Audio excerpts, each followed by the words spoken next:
guys, and welcome back to Contouring Conspiracies. My name is Audrey, and today we're going to venture on to the other side of this channel, to the darker side, if you will.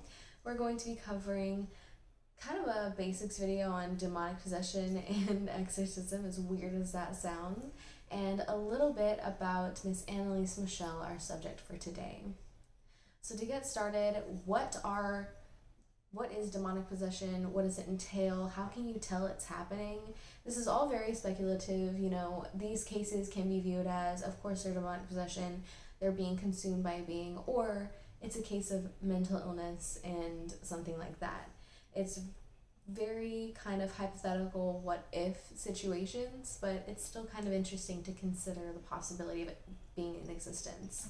So the basics, what is possession? Well, possession is when the act or occupancy of property without permission. So obviously it's a spirit or entity inhabiting your being and your body without your permission. So obviously there's going to be some issues with something being there that's not supposed to be. What are the signs? And sorry, I have my notes. If anybody sees me looking down, there's a lot, and honestly, I just couldn't memorize it. So I'm going to be looking down at this. What are the signs of a possession? Well, let me tell you. So the person can lose control of their visual. The person can lose control of their visible capabilities and capacity, meaning that they'll have blurred vision, hallucinations, blindness, blackouts, things of that nature. They'll have an unnatural change in physical appearance, so they can get very sickly, very odd behaviorisms, different things like that. Things that normally wouldn't be attributes of their personality. It'll be a very shifted, very different person than they normally would be. An abnormal change in voice. So like in this case, Miss Michelle is a very young girl, so she should have a very soft, very low, very high voice. And in the instances of her possession and those episodes, she had a very low, gravelly, gruff voice that wouldn't be something that she would normally have. A sudden change in vocabulary. So they're using words that they wouldn't normally use, or even speaking in complete different languages that they should not know. So like you always see in exorcism movies, they just start speaking Latin or Aramaic and crazy dead languages that they shouldn't know, but now they can speak fluently. Which, side note, if they shouldn't know it and it's like a dead language, how do these random people just know exactly what they're saying in this dead language? Just saying. Anyways, abrupt change in habits. So again, that's back to the unnatural behaviorisms and everything like that. They'll start not bathing themselves, not caring about their appearance, eating weird things, being aggressive, things that wouldn't normally be a normal behavior for a healthy person. They may crave odd foods, such as raw meat, in this case bugs. Gross. And then they may feel a strong feeling to self-mutilate or harm themselves or others. Usually it's a need to harm themselves so the demon can further weaken the host and have a better grip on them, making the overall possession an easier process. They may become hypersexual or hyper-aggressive, so it's just the extremes of those emotions being exhibited through a break in the mental illness, or again by that demonic possession basically just taking over their body. They have abnormal changes in personal hygiene, so again with those behaviors, not wanting to bathe themselves, clean themselves, further going into making the actual host as weak and as unhealthy as possible, making it easier for this demonic possession or entity to take a grip and really get in there. And then what is an exorcism? So how do we get rid of this? Basically the cure or treatment, if you will, for possession. So it's the act of expelling the actual evil spirit from the person, usually done through prayer and ritualistic behaviors, chanting holy water, things of that nature. Next page, if you will. And it's Catholicism the only religion to engage in exorcisms? No. Different religions believe that there are different evil entities that can inhabit your being and try and possess your soul, and different ones have different rituals. For example, Hinduism refers to a mantra for exorcism. In Islam, exorcisms are how people are healed from the damage of evil spirits. Judaism also includes exorcisms. Christianity teaches about exorcisms and is the most comprehensive and systematic treatment of exorcism among the world's major religions. So they just have the most systematic approach to dealing with it. And I got those from Religion Facts. Most of these aren't going to be like scholar college websites, because obviously demonic possession is not going to be something that's like set in stone. Again, this is all very speculative, hypothetical, really taking this with a grain of salt. If you want to see any of the notes or any of the links to any of the websites, they are posted in my blog. Link is down below in the description. Now I move on to Miss Anneliese Michel. Her case is incredible. The amount of just torment this young lady went through to not even, I don't want to spoil it. It's crazy to me. I know I'm smiling, it's so morbid, but it's just nuts to me, the fact that at some point it wasn't normal to think, maybe this person's just sick, rather than, oh my god, there's a demon in that person right now. Holy water just all over them. It's nuts to think about it that way. But in some countries to this day, they're just not as, I don't want to say developed, I think they're just still more spiritual than more modernized countries are. Here, you probably wouldn't necessarily hear of someone doing an exorcism, but, some places you may. So, Miss Anneliese Michel was actually the inspiration for Emily Rose. If you're familiar with that movie, The Exorcism of Emily Rose, I highly recommend it. In my personal opinion, it's a very good movie, but I like all horror movies, cheese and all. She was born in, please forgive me, Klingenberg, Germany in 1952. She was described as a very bright and likable young girl. She was raised as part of a very straight and devout Catholic family, so obviously in that situation, the belief of a demonic possession is probably more relevant and possible than it would be in a different kind of environment. In September 1968, so a lot more recent than you would think, she was 16 and she experienced her first episode. So this episode entailed, this episode entailed loss of consciousness. It was just like she kind of passed out and lost time. And later that night, she described almost an episode of sleep paralysis where she woke up and she felt something sitting on her chest. She couldn't move. All she could do was kind of see and hear the things around her. 11 months later, in 1969, she experienced a similar event, and her mom actually took her to the family doctor. And the doctor's name was Dr. Vogt, V-O-G-T, and a neurologist, Dr. Luthi, who examined her and ran an EEG. That's going to be a brain test and a brain scan. And they found no abnormalities. None. Zero. Her brain was just like normal, even though she was having these blackouts, the sleep paralysis, just weird stuff that would generally present something having to do with a neurological event. And they did hypothesize that some of these events, because there was no trace left on the brain, that they could be seizures. So they did believe at the beginning that she could be epileptic. Over the next 3 years, Anneliese would have 2 more episodes, so we're at 4 episodes so far. One in 1970 and one in 1972. And over this period of time, she was prescribed 2 different medications. An anticonvulsant and an anti-seizure medication for the speculated epilepsy that she was suffering from. One called Dilantin, and that was sorry. The anti-seizure medication was called Dilantin. I'm actually not familiar with that one. My dad is epileptic, so I know that he takes a weird one. It's like a fat pink pill.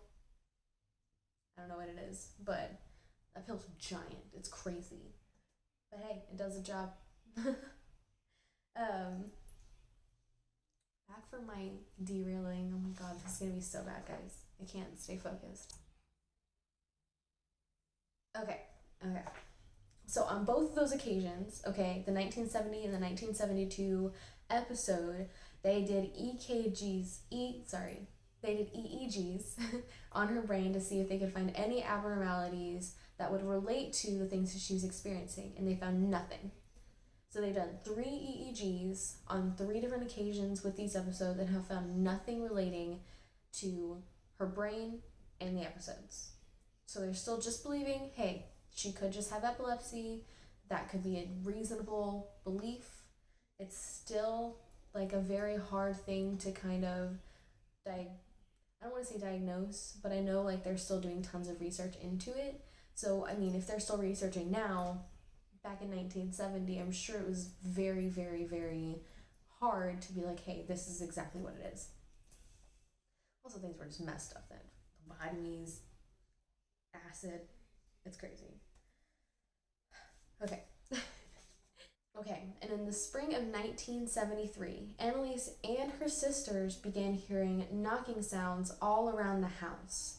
So now it's a physical, outward event that's happening not only to Anneliese but also to her sisters. So everybody's hearing this knocking, and around this time as well, Anneliese begins hearing a voice that's telling her that she's going to be damned to hell, that she's sinned and she's going to be damned to hell. It's scary. Her mother witnessed Anneliese angrily staring at a statue of the Virgin Mary and stated that her eyes turned black with anger and her hands turned into these weird bear paws. That's what it said in multiple documentaries. Bear paws. And I quote, eyes turned black, jet black, and her hands seemed to turn into thick paws with sharp claws on them. That's scary. In 1973, on a neurological visit with Dr. Luthi, Anneliese described visions she started seeing demonic, horrifying faces and stated, "The devil is inside of me," and described smelling the aroma of burnt feces. And other people described here smelling the smell around her as well. So either she's just not bathing well enough, I don't know, but that's horrible. Burnt feces.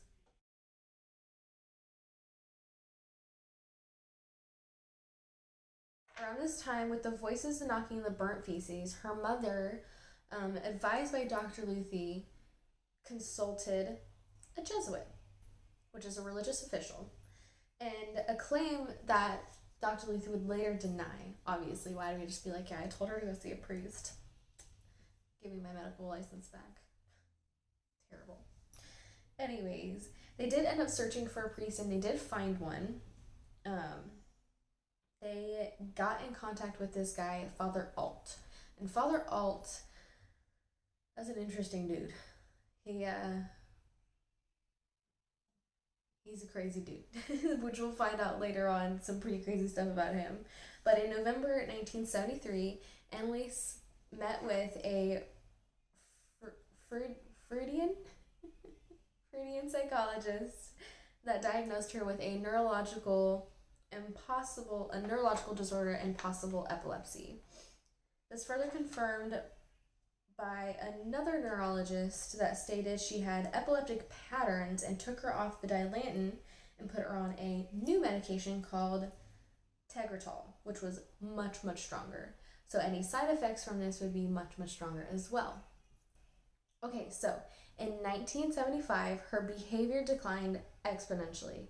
It got real bad from here on out, so fair warning. So she barely slept. She would just pray fervently all night. She began to eat spiders and flies. There's little snacks, protein, what? And as well as licking her urine off the floor. So gross. And apparently, she also just began destroying religious relics such as crosses, pictures, crucifixes, rosaries, anything that had religious meaning to it, she would destroy. She didn't like it anymore. And this is a girl coming from a highly Catholic family that was raised to believe that these were objects that brought peace and safety having them around. She also developed a superhuman kind of strength, which was incredible considering that she was this tiny little girl that didn't eat, didn't sleep, shouldn't be able to have the strength that she did, although her mother, allegedly saw her throw her sister as though she was just a rag doll, just threw her across the room. And that she also smashed an apple effortlessly until it just exploded, like into pieces, which is incredible. Okay, so after they saw that these behaviors were getting much worse, her behavior, her overall health was declining, they found out that they had to do something. Obviously, these medications weren't working. They have Father Alt. Let's try this out. Why not? So Father Alt met with another Jesuit named Father Rodwick, an expert on exorcisms, and he was convinced by his peers that she was possessed and that they needed to go ahead and do an exorcism to get these demons out of here. Go home, get her out. After deliberation with a bishop on an exorcism for Anneliese, it was formally approved, so they could go ahead, go on, get it done. And it was to be performed by a gentleman named Father Renz. So right now we have Father Alt, Father Rodwick, and Father Renz. 3 dudes. In September of 1975, the very first exorcism was performed. Some of the actual exorcism sessions were recorded, and this resulted in 42 different recordings. Anyways, Valentine Fleischmann was named as one of Anneliese's demons, and he was this crazy dude. She provided some information that she should not have known that was very secretive, I guess, information that, I don't know, given the time that it was and the place that she was, it's just information that she wouldn't have known without, like, studying it or, like, nowadays looking it up online. And Valentine Fleischmann was an excommunicated priest from the 1500s, and he was actually kicked out of the church for his bad behavior, which included murder, drunkenness, assault, kind of a whole rainbow of horridness. And he was excommunicated. He wasn't a good part of the church, and she knew these things about him and other details that Father Alt said that she shouldn't have known. So they were convinced she's possessed, she's got these demons, it's horrible, let's get it taken care of. By May, her condition just got even worse. She started banging her head on the ground, biting herself and others, to the point where they had to restrain her so she would stop biting them. Oh God. Worst of all, she just refused to eat. She wouldn't eat anymore. She stated she wasn't being permitted to eat. So whatever was inside her just wasn't letting her eat. Which is so sad, because she was just this young girl that had so much life and potential, and she was suffering from this horrible illness. And I truthfully believe she was suffering from mental illness, and because her family was so religious, they didn't believe that it was necessarily an illness rather than a possession. So, we continue. At this point, because she wasn't eating, she wasn't healthy, she was around 80 pounds. So she was a very small person, but she still exhibited this incredible strength when people tried to restrain her. It was just unnatural and almost inhuman, the abilities that she was able to maintain while being this sick. By June, her entire face was sunken in from malnutrition and starvation. She would refuse to go to doctor's visits, even whenever the family just, kind of trying to get her to go. And she was an adult at this point, so they couldn't force her to go. They can only make the recommendations that she needed to go. By June of 1976, the very last exorcism was performed, and the only thing that she would say was, "Please, absolution." It's so sad. And by the next morning of the very last exorcism, she was found dead in her room. So Miss Anneliese Michel died on June 21st, 1976, after her very last exorcism. Despite being open to medical attention early on, by the end she was refusing medical attention, and unfortunately she was of age to make that decision. Her family, they could only recommend that she go. They couldn't make her, but they did fully place faith in her decision that she would make the right decision for her health. And unfortunately, she died at the age of 23 after 67 exorcisms, weighing only 68 pounds by the time of her death. After Anneliese's death, her parents and both of the priests, Father Renz and Father Alt, were accused of negligence homicide. So that pretty much means that they allowed the death of a person through negligence or without malice. And it usually includes a death that is the result of like a negligent operation of a motorcycle, or in this case, a person who was very sick and needed someone to make decisions for them, and they didn't. This case is actually, I believe, the first or the only one to go to court regarding demonic possession, and it actually went to trial in 1978.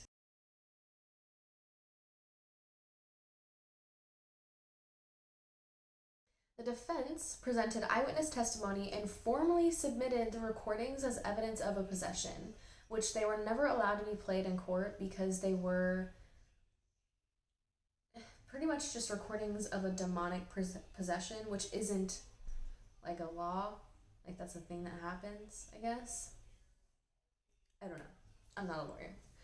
The court never really took it seriously because it was listed as a demonic possession. And from a non-religious standpoint, the defense stated that Anneliese was permitted to deny medical attention as lawful right because in Germany, a person is considered an adult at 18. Therefore, legally, she is allowed to deny medical attention on her behalf. Unfortunately. Medical treatment might have included tranquilizing her, force feeding, and electroshock therapy, all presumably against her will. So, because of that, obviously she didn't want to go be electrocuted for her demons. This is nuts. Family friend Thea Hein testified that in 1976, a few months before Anneliese's death, Anneliese reportedly begged on her knees for Hines not to suggest medical attention to anybody. Also worth adding that Father Alt was looking for medical help towards the end, and on May 30th, 1976, his friend, Dr. Richard Roth, visited Anneliese out of what was his claim to be scientific curiosity, not as a physician. During his visit, he claimed that Anneliese had no external injuries, and Father Alt had noted that she had several bruises, a swollen cheek, and black eyes before his visit. Despite all of the epileptic attacks, an autopsy revealed that Anneliese's brain was healthy, had no tissue damage that would have been there because of epileptic seizures, not even on a microscopic level. And even more curious was that the court's seeming non-consideration of the facts, such as her pupils being unusually dilated and the presence of ulcers on her body that frequently were found on victims of starvation. The prosecution argued that Anneliese had epilepsy and psychosis, and that her parents and the two priests were liable to failing to act to save her life.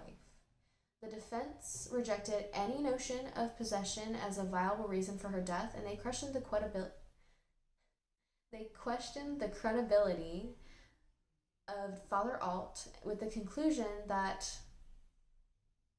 get ready for it, Father Alt had schizophrenia. He was crazy. I'm sorry, that was rude of me. He wasn't crazy, he was mentally ill. And he was being put in a position to make decisions for someone else who was also mentally ill. They also argued that the medication that was initially prescribed did successfully repress the epilepsy and the epilepsy like seizures, and argued that the suppression resulted in a delusional psychosis associated with epilepsy. They argued that the psychosis was worsened by the exorcisms, and basically that the father played into her fantasy and belief because of her mental illness that she was possessed. So because he continued to enable the behavior, gradually the mental state declined, because obviously she was being pretty much enforced that yes, she was dealing with this, she was possessed, there are demons, completely, we had to do exorcisms. Because of that, it continued to worsen the condition to the point where she ate bugs. There you go. Oh my god. They also kind of describe the fact that because of the fact that she, in between these exorcisms, she acted completely normal, that it was almost obvious that during these exorcisms, because this behavior is being played up, obviously she is going to respond. So because when it didn't happen was only when these exorcisms weren't happening, it was just like, come on, dude. You're making this happen. Even Anneliese believed that she was a possessed person during these exorcisms, and it was unclear if the epilepsy-like seizures were stopped by the medication or if they stopped in her own once she was changed medications. But Anneliese's psychotic visions predate the alleged beginning of the medical suppression. So her visions and everything did start before she started taking the medication, but that could be the side effect of a secondary mental illness. You know, we don't know if she just had epilepsy or she just had this, result of the medication psychosis. Unfortunately, we don't know because she has passed, and we just have the word of, her bystanders, where we're finding out weren't the most healthy people anyways. So it's kind of just like he said, she said in this situation, unfortunately. Okay, the ruling. So in the end, the court ruled in the favor of the prosecution, sentencing all 4 defendants to 6 months in prison and 3-year suspension for the priests, as well as payment for all court costs. So they had to all pay for the court costs. The court ruled Anneliese was unable to make decisions for herself due to mental illness and should have been forced to submit to medical care. Professor Felicitas D. Goodman, an author of the book on the case, notes theories that Anneliese was an epileptic, was presented with a statement of undisputable fact, not conjecture, as in fact they had been.